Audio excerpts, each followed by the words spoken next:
Welcome back to the channel. Let's explore together. Today we're checking out Freshie Canal, Tim Burton versus Quentin Tarantino.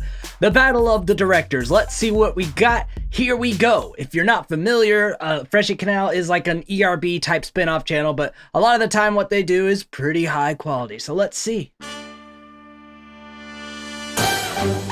Alright.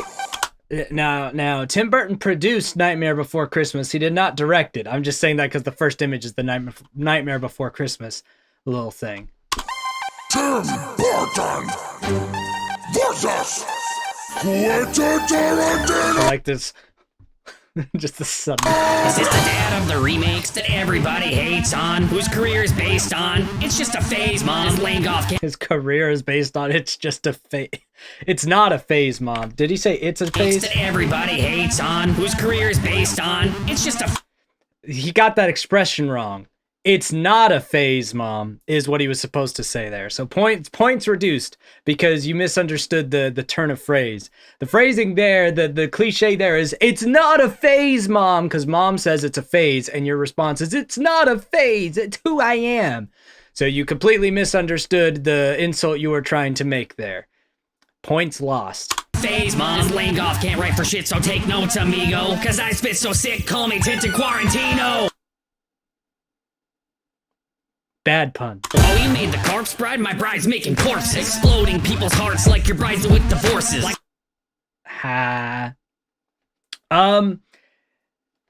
let's see. I don't think Burton's really known for divorces. He's kind of had like that forever relationship with Helen that's not really been a marriage because they don't want to label it. Like Django, I'm off the chain. You're a slave to Disney executives. Directed hits for messed up kids, and you've been stuck there ever since. Yeah, but it's what he likes to do. I don't know. I'm calling cap on all these Tarantino bars. There's easy ways to make fun of Tim Burton. And I feel like all the ways that Quentin Tarantino's going about it right now is cap. Like my hat. Just cap, bruh. Your life sucked, then you earned yourself some light buzz. You're overhyped, but you'll milk any franchise for $5. That's getting better, right? We're improving. Freaking weenie was short as your own dick, then you were told it. God, you'll even suck the fucking soul out of your own shit. That's good. That was good. That was okay. We had a much better end on Tarantino. Or to comedy, I don't have any bounds. So repetitive, it's like you donned the crown of Chronic's Town. Screwed you over prematurely, but let's hear this foul defense. From the man saying minor sex is a minor offense.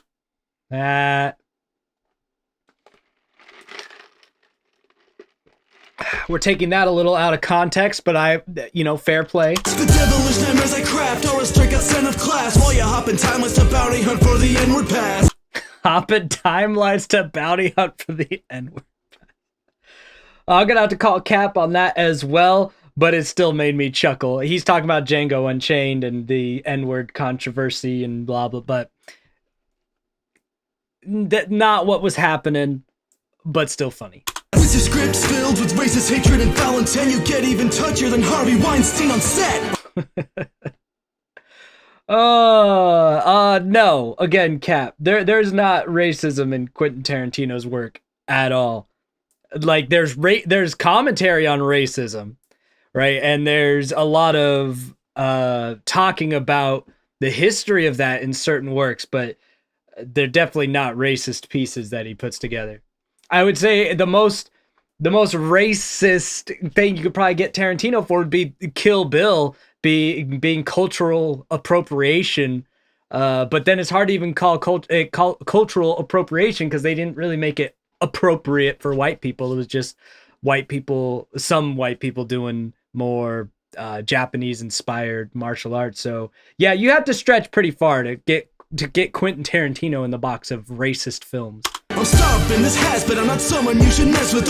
And in fact, never mind. Moving on. Only footprints you've left were to satisfy your fetish. Foot fetishes. Wanted to be an actor, left you for the dreams that he chased. Never got to see him like he jumped inside the briefcase. Mystery case. Why am I a racist? I turn diversity to high art. There you go. Good reversal. For black and white movies, you mostly cast a white part. Yeah, well, I mean, Tim Burton's movies don't usually have a lot of racial diversity in them. That's usually by context of location and or source material. But, like Sweeney Todd is a London film. London's not exactly in that era bustling with black people or any diversity aside from white people in London.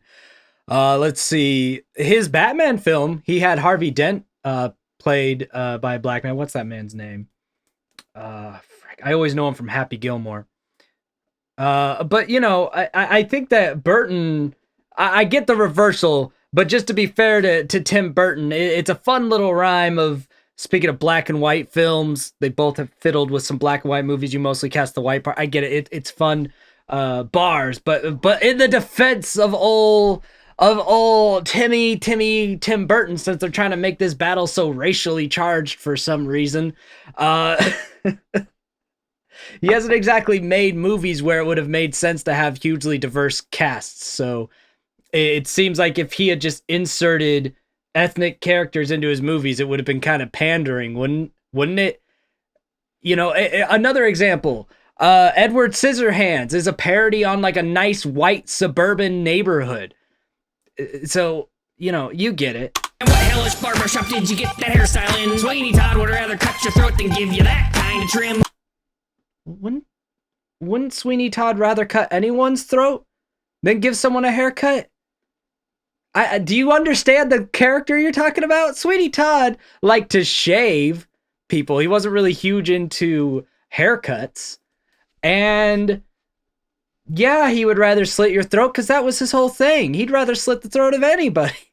Maybe you should have made the bad hairdo an Edward Scissorhands reference. That might have played better for you. Maybe it's because you were constantly getting bullied. Heard your mom ran a cat shop. Makes sense you'd raise a pussy.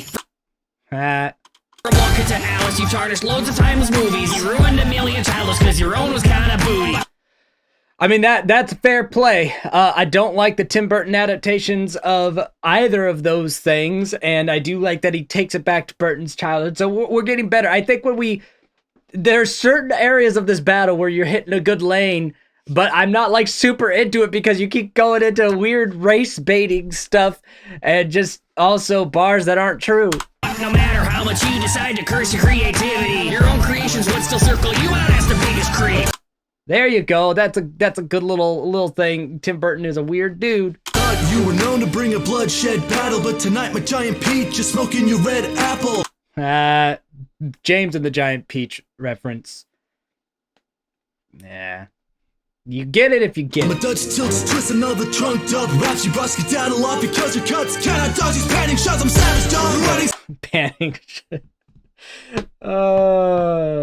You do be loving those shots. So clearly shows in your rapping with dying slugging dialogue that never gets to the action. There you go, but it does get to the action. So Cap, again, you had it with the boring dialogue, but you can't say it never gets to the action. The action happens. It's the climax of the film in most of these. Almost everybody dies. It's like a Shakespearean play at the end of Tarantino movies. So you can't with all these Cap bars, the amount of Cap in this battle. You've got so much drive and so much passion, but less of that drive might have stopped Uma Thurman from crashing. Damn. Come on now. Why you gotta bring that into it? Yo, we're not good. All right, that's savage. I'm gonna give it to Tim Burton just for that last line, but it was a rough battle overall. I think there was a little bit of misunderstanding of both the directors that were portraying, a little too much focus on trying to make it edgy with all the race stuff where it didn't need to be edgy, and just some bars that were just written incorrectly, like it's just a phase mom instead of it's not a phase mom. This battle was not perfect. It was not the best representation of Fresh and Canal I've seen. There was definitely some issues to this one. But comment below what you thought and what's your favorite Fresh and Canal battle that you want me to check out. And until we explore again, I will see you later.